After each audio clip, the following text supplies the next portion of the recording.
Bipolar enlightenment. Bipolar enlightenment. Could it be that these two experiences, which seem so different from each other, could actually be on a sensory level the same thing?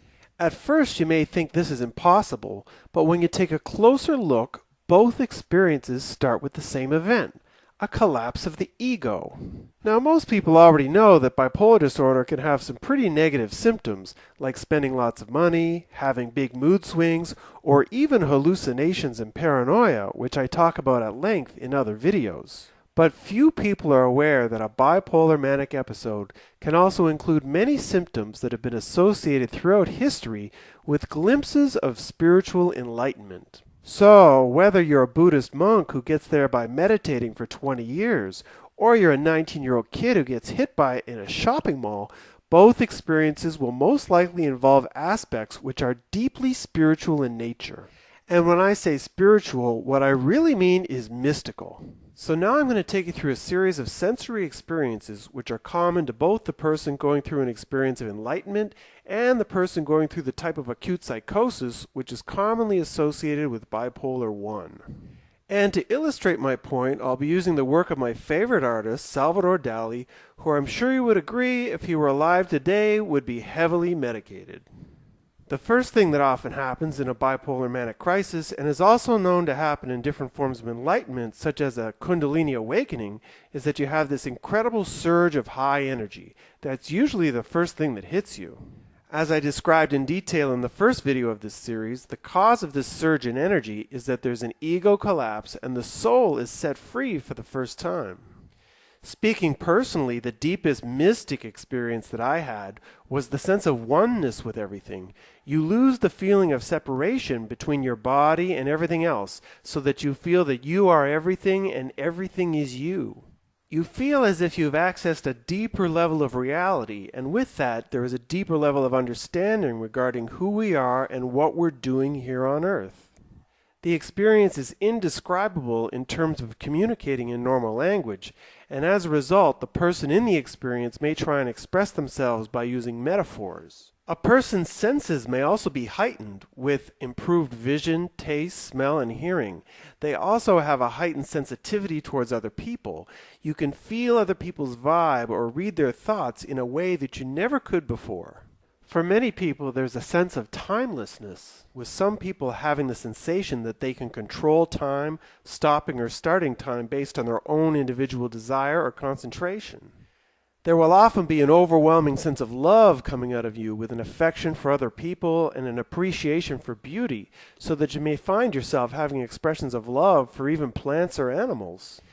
There is a release of many repressions in these experiences, and one of the biggest is the release of the shame we have of our own bodies. This is why it's so common for people to strip naked during psychosis.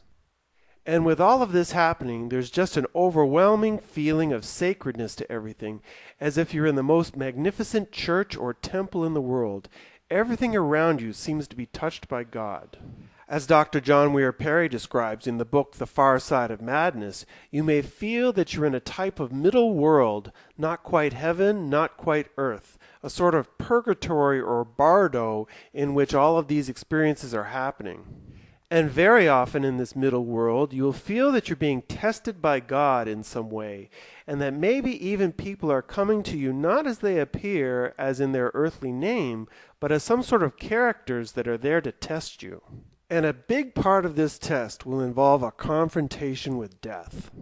Most people feel that they are somehow encountering their own death or think that they have died in this process. As part of the healing which takes place, there is often a regression into the origins of your own life. Many people find themselves returning to their early childhood or even into the womb of their mother. Others have the sensation of returning to the beginning of the cosmos, the Big Bang in a sense. And for some, it's a combination of both, as well as other powerful experiences, such as recalling a past life. And as your process starts to move through, you begin to have a shift in your values. Your own feelings and sense of personal integrity become more important to you than they ever were before. There's also a broadening of your consciousness, an elevation to a more social, global consciousness. So that global issues such as the environment or poverty, which maybe were in the back of your mind before, now are right in front of you as a pressing issue. So, like I was saying in the beginning, if you're a 19-year-old kid who's been hit by a bipolar manic crisis, you should easily be able to recognize some, if not all, of these sensory experiences that I'm talking about. But what you didn't know is that throughout history, all of these sensory experiences that you have somehow been related to different forms of enlightenment. These mystical sensory experiences have been associated with Satori in Zen, Samadhi in Hinduism, Nirvana from Buddhism, and even the visions which Christian saints would have. And in the West, these experiences have been recognized by a number of psychologists and psychiatrists as well, leading-edge people such as Dr. Stan Grof, who refer to these experiences as being part of a spiritual emergency. Ken Wilber refers to a variety of mystic experiences, and I think all of these would be related to what he calls nature mysticism. And Abraham Maslow, who is most famous for the Maslow hierarchy of needs, referred to what I describe here as part of a peak experience. So there's clearly a history of understanding these experiences on a psychological level in the West. However, what is enlightenment or a mystic experience in the mainstream today? Well, according to science, psychiatry, and our supposedly modern society, enlightenment is insanity. It's a bipolar manic crisis, an acute psychosis. It doesn't exist. It's a complete breakdown of our rational thought caused by brain damage or a chemical imbalance. It has no value to your life whatsoever, and it's to be stopped with medications at all costs. Now what I want to do in part 2 of this video is show you some examples of how each of these spiritual experiences can lead to some very strange behavior on your part, behavior which everyone around you will mistakenly see as signs of mental illness. So that's up next.